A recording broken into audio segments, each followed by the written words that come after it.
Yo, salut tout le monde, ça fait une fête 4 à l'appareil, j'espère que vous allez bien. Aujourd'hui, on va se retrouver donc pour une nouvelle vidéo compte rendu achat manga.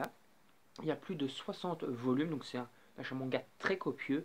Il y en a même quelques-uns en fait que je sais pas si je vous avais déjà présenté ou pas, donc du coup je vous les ai pas mis, mais sinon on arrive à 70, donc 70 volumes. Donc c'est vraiment du très lourd. Il y a beaucoup de séries, des séries qui ont été finies, des séries, même une série complète, intégrale que j'ai achetée en occasion quasiment, à part une dizaine de tomes sur cette série qui n'était pas en occasion, c'était une grosse série en 27 de volumes. Et je vais donc directement un peu vous présenter tout ça. Donc j'ai fini la série Nausea Kana qui était donc en 13 tomes, il m'en manquait 10, donc le tome 1 et puis de 5 à 13. Et donc voilà, la série intégrale Nausea Kana en 13 volumes. Là, il y a juste les 10 volumes qui me manquaient, je ne vous ai pas présenté, ceux que je vous ai déjà présentés dans une vidéo passée. Alors après, au niveau série complète, je vais essayer de vous prendre, je vais vous la prendre en deux fois pour pas tout foutre par terre. C'est A Tone Where You Live, donc voilà, prononciation anglaise de merde comme d'habitude, hein. Voilà, une petite partie ici et la fin qui est là. Donc c'est quoi? C'est audition Pika, donc voilà, c'est un shonen romance avec un peu une petite tendance Eishi, mais pas beaucoup de Eishi, c'est vraiment de la romance, un petit peu comme est Ichigo 100% ou Love Ina, voilà, c'est vraiment pas mal. Un petit peu comme le manga, attendez, je reprends le titre, il est là-bas quelque part, voilà. We Never Lear, voilà, We Never Lear, c'est un peu dans le même principe, quoi, tout simplement. We Never Lear, qui est donc une série qui vient de commencer, où le cinquième volume va sortir, et ici c'est A Tone We're Life, le dernier volume est sorti, je crois, début d'année ou l'année passée. En tout cas, la série est complète en 27 volumes. Voilà, c'est une série, comme je vous disais, romantique, à la Lofina ou à la Ichigo 100%, petite série bien sympa. Alors après, en série, pas encore intégrale, mais encore vraiment approché de la fin, c'est Rave. J'ai encore acheté 14 tomes de Rave, donc du tome 10 au tome 23. Et voilà, il m'en manque 12. La série en 35 tomes. C'est la série précédente de Hiro Mashima avant Fairy Tail. Maintenant c'est Non Zero, mais avant Fairy Tail c'était Rive. C'est sa première vraie saga qui a marché. Et donc il me tarde de la terminer, encore 12 tomes, et je serai à jour dans Rive. Je les achète que en occasion, ceux-là.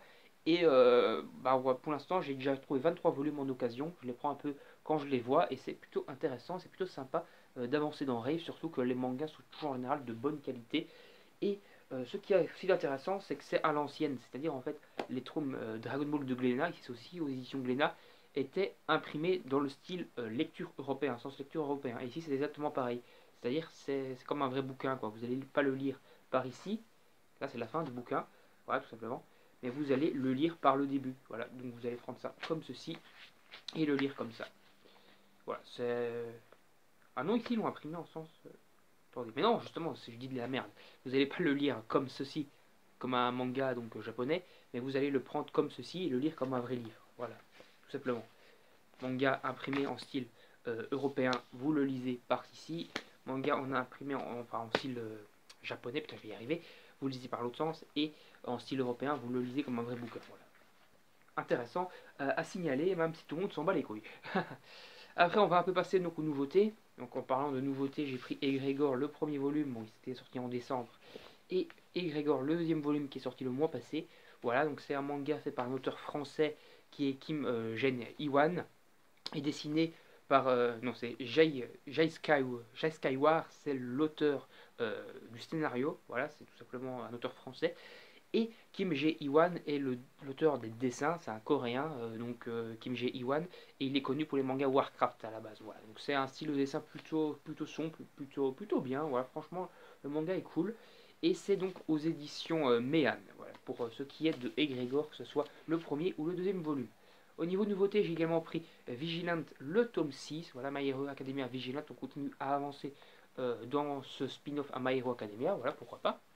J'ai pris le 18e volume de Black Clover, on est toujours dans l'arc de la revanche des elfes, qui va se terminer à mon avis dans le tome 21, donc on a encore vraiment de la marche, et c'est le plus gros arc de la série, et pour l'instant vraiment un très bon arc. Après je ne sais pas trop ce qu'ils vont faire après cet arc, parce que ça a l'air d'être un arc de fin de manga, mais il pourrait peut-être encore partir sur de nouveaux délires. En tout cas, je pense que Yuki Tabata a encore de quoi raconter sur Black Clover, surtout que Black Clover est un manga quand même qui marche vraiment bien. Donc je pense qu'on aura encore une suite après cet arc. En tout cas, je trouve que ça pourrait, il y aurait matière à trouver, même si l'arc a l'air d'être dessiné pour être un arc final. Il faudra voir comment Yuki Tabata va réussir à tourner tout ça pour avoir une suite. Après, j'ai pris le 15e tome de One Punch Man. Voilà, le 15e volume, hein, on continue toujours One Punch Man, qui est toujours un manga bourrin, shonen, qui tord un peu le coup au code du shonen classique pour faire un truc un peu humoristique. Voilà, donc c'est du combat humoristique, gore, avec un mec overcheaté. Ouais, c'est toujours le même délire et c'est toujours aussi bien. D'ailleurs, l'animé a repris avec la saison 2 que je n'ai pas encore vraiment regardé. Après, j'ai conclu la série Bitoom. Donc voilà, il y avait deux tomes en fait. Ce que je vais m'expliquer tout de suite. Donc en fait, il y a deux fins possibles. Tu as une fin qui est la fin light, amitié, donc c'est une fin, je sais pas, correcte. Voilà, enfin une fin correcte, une fin où tout le monde s'en sort vivant et compagnie, voilà. Où ils restent entre potes sur l'île ou je sais pas trop quoi, tout le monde vit heureux et voilà, tout le monde est content. Là, c'est marqué ici. Tu choisis l'amitié et tu gardes un groupe uni jusqu'à la fin du jeu. Voilà. Et d'ailleurs, le tome est plus fin que l'autre version. La version, je ne sais pas si vous le voyez bien ici, mais la version Dark est beaucoup plus copieuse en contenu que la version Light. Voilà. Donc c'est les 26e volumes. Après, donc, on a la version Dark, voilà, tout simplement. Et là, c'est tu choisis tu choisis la vérité et tu révèles le défi d'Oda. Voilà. Donc, la vérité, ça va donc partir dans un délire où on sera peut-être pas du coup avec des gens unis jusqu'à la fin et compagnie. Et ça a l'air de partir plus en couille dans la version Dark que dans l'autre version. Après, je lirai les deux pour me faire un avis global sur la série et avoir donc une fin alternative. Je ne sais pas quelle fin était à la base prévue par l'auteur, s'il préférait la fin amitié, tout le monde il est heureux, ou la fin dark sur la vérité. Je ne sais pas en fait quelle fin était vraiment dessinée dans la tête de Yuna Inoue, mais je lirai les deux et je vais peut-être essayer d'aller me renseigner d'abord pour voir quelle fin il avait initialement prévu, histoire de lire cette fin là et après de passer à l'autre pour avoir une fin alternative au manga. Après, j'ai pris le tome 10 de DeadTube, voilà, avec une couverture alternative. Donc, c'est-à-dire que enfin, c'est une couverture réversible. C'est-à-dire que tu as la couverture, tout le monde il est beau, tout le monde il est gentil. J'ai préféré mettre ça parce que ça tranche un peu du coup avec les côtés toujours sombres des jaquettes de DeadTube. Et après, tu peux passer donc à la jaquette classique qui est bien gore et compagnie comme d'habitude. Voilà, donc tu as soit la jaquette classique rouge, bien sombre, avec du sang, du noir et tout, qui est bien gore. Et puis j'ai mis cette jaquette là, moi, verte, un peu pomme pélope, tout le monde a l'air heureux, parce que ça tranche complètement avec ce qu'il y a dans le manga et ça fait un peu un petit délire, tu vois. En fait, ici on peut pas dire qu'on juge le livre à sa couverture. Quoi. Si tu regardes ça, c'est-à-dire que tout le monde il est happy, et puis quand tu lis le truc, tu vois, oh putain, c'est bien trash. Ça permet justement de faire un peu le tranchement entre juger un livre à sa couverture ou pas. Et ça c'est plutôt intéressant, donc je préfère laisser cette jaquette là. C'est un peu un petit délire par rapport au contenu du manga en tout cas.